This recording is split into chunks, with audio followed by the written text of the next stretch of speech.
टाळ्यांचा जोरदार गजर मला वाटतं आपण सुरू ठेवूया.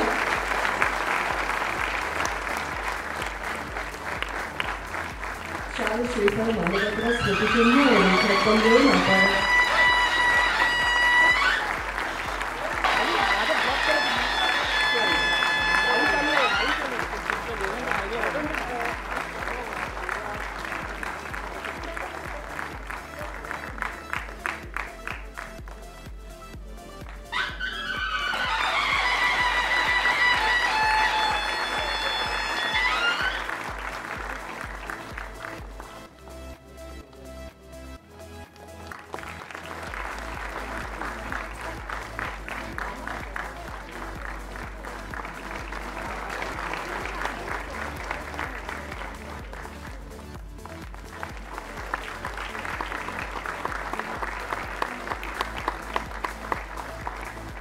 छायाचित्राच्या सोयीसाठी मी मान्यवरांना विनंती करेन की पुरस्कार प्रदान झाल्यानंतर आपण जर एका रांगेत उभे राहू शकलात तर एक संस्मरणीय छाया. एक मोठा आनंदाचा दिवस आहे.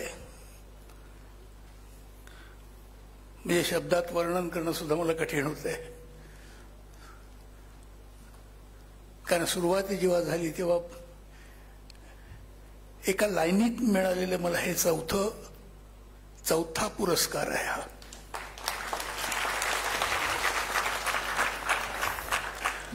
आणि चारही पुरस्कार इतके मोठे आहेत मी त्याचं शब्दात वर्णन करू नाही इच्छित आणि करूही शकणार नाही. पुरस्कार मिळालेत, मिळतायत, मिळत राहत आहेत.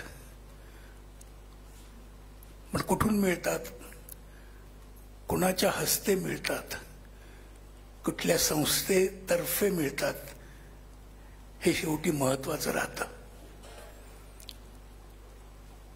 पहिला पुरस्कार मिळाला तो महाराष्ट्र शासनातर्फे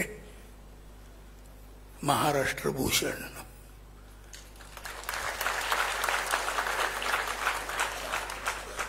तेव्हा मला पहिल्यांदा जाणीव झाली की या महाराष्ट्रासाठी मी थोडंसं काहीतरी केलेलं आहे. एका विशिष्ट लोकांना जे कलेवर प्रेम करतात, ज्यांना नाटक, सिनेमा ह्याची मनापासून अत्यंत आवड आहे, अशा लोकांसाठी मी काहीतरी केलं, त्यांना काहीतरी आनंदी ठेवण्याचा मी प्रयत्न केला आहे याची मला जाणीव होते. ठीक आहे म्हटलं, हे महाराष्ट्रापुरतं असेल. पण नंतर लगेच मला एक 2-3 दिवसांनी अनाउन्समेंट झाली की दिल्लीचा मला संगीत अकॅडमीचा पुरस्कार मिळाला. माझ्या इतक्या वर्षीच्या कलेतल्या सेवेबद्दल तो मिळाला. तो झाला, तो नाही जातो इतक्यात पर तिसरा लागेल. म्हणजे या सगळी लाईनीच झाली सगळी गोष्ट. तो मिळाला तो मंगेशकर सारख्या मोठ्या फॅमिलीच्या तर्फे मिळालेला पुरस्कार. आणि तो सुद्धा माननीय मोठे दिग्गज कलाकार त्यांच्या नावाने मिळाला हा पुरस्कार. आणि ते नाव म्हणजे मास्टर दीनानाथ मंगेशकर. आणि आता मिळालेला हा पुरस्कार ज्या ठिकाणी मी वाढलो त्या ठिकाणी मी माझी कला सादर केली, लोकांना आवडत गेली, मी करत गेलो. आणि त्यांनी जाणीव मला दरवेळ करून देत राहिले. आणि अशा ठिकाणी, अशा या माझ्या महाराष्ट्रामध्ये आमची अखिल भारतीय ही नाट्य परिषद जी आहे त्यांच्यातर्फे आज जो पुरस्कार त्यांनी मला जाहीर केला हा म्हणजे माझ्या दृष्टीने फार मोठा असं वाटतं मला. आणि त्याच्यात आणखी एक महत्वाची गोष्ट की ज्यांच्या हस्ते मला तो मिळतोय, आदरणीय माननीय श्री शरदराव पवार साहेब.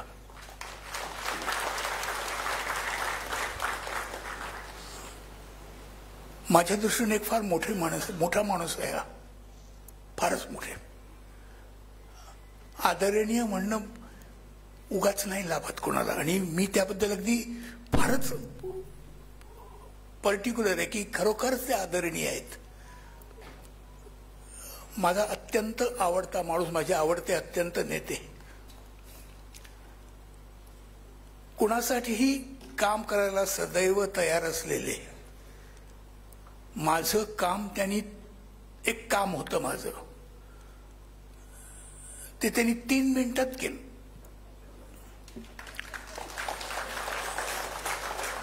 मोजून 3 मिनिटात. आपण म्हणतो 1 मिनिटात 2 मिनिटात, असं नाही, मोजून 3 मिनिटात केलं. हा काय काम तुझं? नाही म्हटलं ते असं असं असं. अरे इकडे रे, ते बघायला काय, अरे हे झालं. अरे हो नाही हो म्हटलं, मी चाललोय जरा, तुम्ही पुढचं काय बोलायचं असेल तर माझा भाऊ आहे त्याच्याबरोबर, नाही बोलायचं काय याच्यात, झालं ते झालं. आणि खरंच झालं.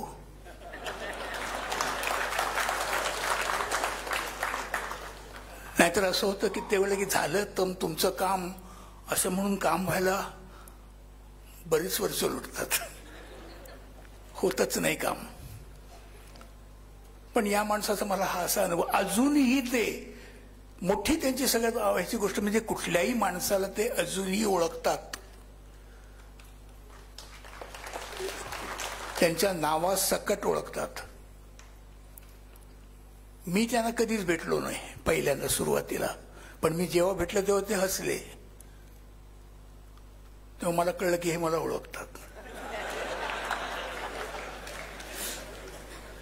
परत दुसऱ्या ठिकाणी एकदा भेटले मला, ते गर्दी होती चिकार, त्या गर्दीत मी असं त्यांच्यासमोर गेलो आणि ते परत ते माझ्याकडे होऊन हसले. अरे वा,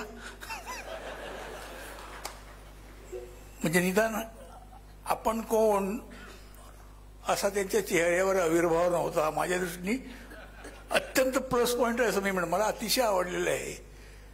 असं माणसांना लक्षात ठेवून त्यांच्यासाठी सदैव काम करणाऱ्या माणसाच्या हातून, ज्यांनी या महाराष्ट्रामध्ये, या देशामध्ये बरंच काम करून ठेवलेलं आहे, अशा माणसाच्या हस्ते मला आज मिळतोय, हा मला अतिशय आनंदाची गोष्ट आहे मला वाटतं.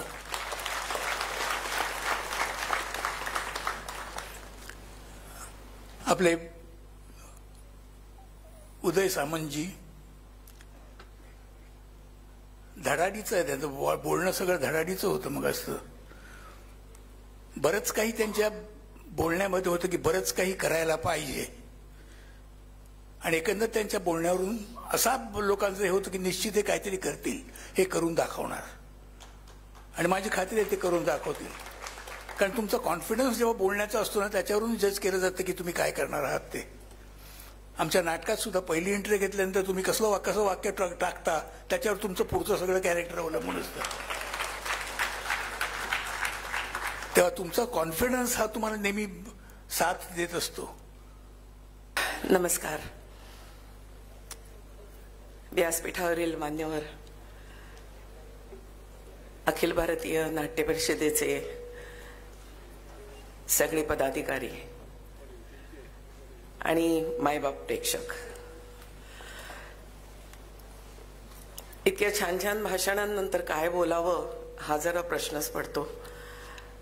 पण हा जो मला सन्मान दिलाय त्याबद्दल मी अखिल भारतीय नाट्य परिषदेचे सर्वप्रथम खूप खूप आभार मानते. कारण बाहेर आपण कितीही चांगलं काम करून आलो तरी घरी आल्यानंतर घरच्यांच्या शाबासकीची थाप जेव्हा आपल्याला मिळते ती काहीतरी वेगळीच असते, आणि तसं फिलिंग आज मला इथे येत आहे. 74 साली नॅशनल स्कूल ऑफ ड्रामामधून मी स्नातक होऊन परत आले. तिथे